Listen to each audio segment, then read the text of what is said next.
శ్రీమన్మహాగణాధిపతయే నమః. శ్రీ శారదాంబాయై నమః. శ్రీ హయగ్రీవాయ నమః.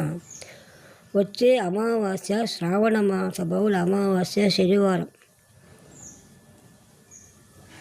విపరీతమైన మంచి రోజు. దాన్ని అందరూ సద్వినియోగం చేసుకొని పూజా పునస్కారాలు గోవిందనామస్మరణ చేసుకుంటూ జీవితం గడుపుతూ ఆనందమయం చేసుకోవాలని నా యొక్క విన్నపం. నేను పండితురాలు కాదు, అని తెలిసిన విజ్ఞానాలు కాదు, సామాన్య మానవులకు తెలియజేయడానికి మాట్లాడుతున్నా. శ్రావణ మాసం విశేషం అంతా కూడా శ్రావణ శనివారం, కడా సోమవారం, అందులో అమావాస్య సోమవారం. తెలిసి కానీ తెలియక కానీ మధ్య మాంసాలు ముట్టకూడదు. నూగులు ఉప్పు ఇంటికి తెచ్చుకోకూడదు.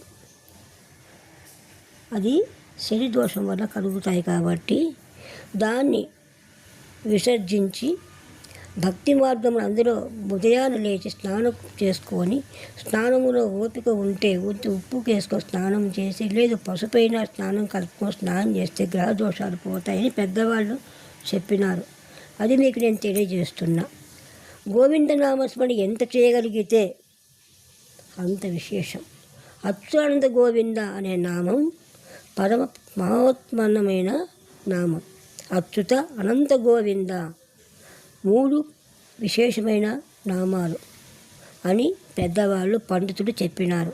దాన్ని నామస్మరణ చేస్తూ వంట చేయొచ్చు, ఇతర కార్యక్రమాలు చేయొచ్చు, భగవన్నామాన్ని చేస్తూ ఏది చేసినా అంతకంటే విశేషం ఇవ్వట్లేదు. మననం అంత విశేషం. ఓం నమ శివాయ అది ఇంకా పరమోత్కృతం. ఓం నమ శివాయ పంచాక్షరి చేయగలిగిన చేస్తే మహాపాపాలు పోతాయి. సకల ఐశ్వర్యం ఇచ్చేవాడు మహేశ్వరుడు, పార్వతీ మనోహరుడు. ఆయన గట్టిగా పట్టుకోగలిగితే ఆ రోజు సాయంకాలం సంధ్యా సమయాన ఓం నమ శివాయ ప్రణవాక్షరి మంత్రం స్మరణ చేస్తే వాడి కైలాస ప్రాప్తి అంటారు. అందుకే సాయంకాలం సంధ్యా సమయాన శివతాండవం శివుడు చేస్తున్నాడు.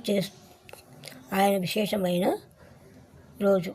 ఆ కారణం ఎవరు భక్తాదులందరూ కూడా శివనామస్మరణ, విష్ణునామస్మరణ, దేవీనామస్మరణ ఏదైనా అనుకూలము చేయగలిగితే ఆ శ్రావణ మాత్యము, శ్రావణ ఫలితము అన్నీ కలుగుతాయని నేను మీకు విన్నవించుకుంటున్నాను.